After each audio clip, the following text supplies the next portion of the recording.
Hi, and welcome to this tutorial in FME, where we will learn how to do if statements using the tester transformer. So I have prepared some data here. So I'm going to drag and drop the data in to the bookmark I have just prepared. Just going to place it here. And then we can run the data and have a look at it.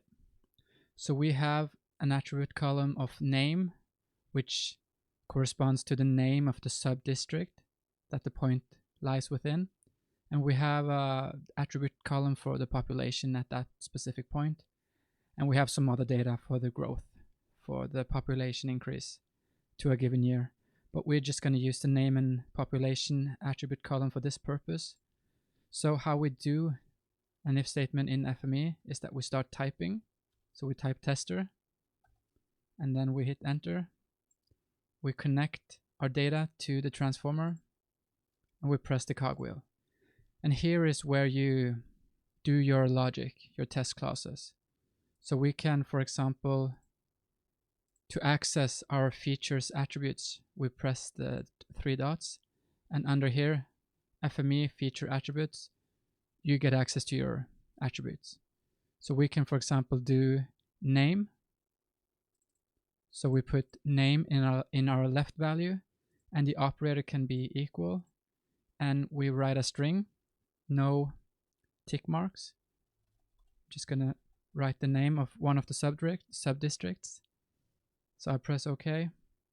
Now this will test if the name is equal to this sub-district name, then those feature will go to the passed and the rest will go to the failed.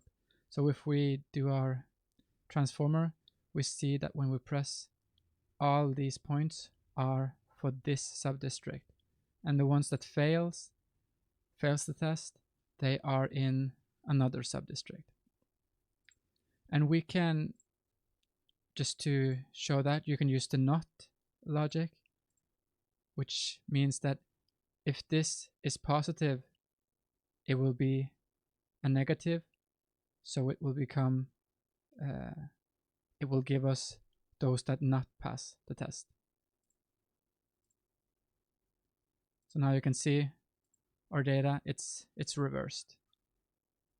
So if it passes the test, it becomes failed when we put the not in front of here.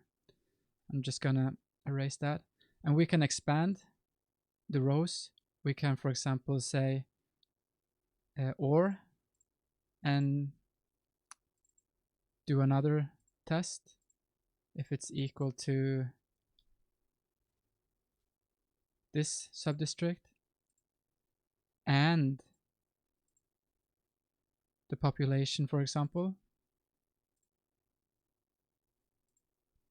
is bigger than or greater than, let's say, 210, then we will do a test based on all of these rows. And I'm not sure what's going to happen, but let's just do this calculation.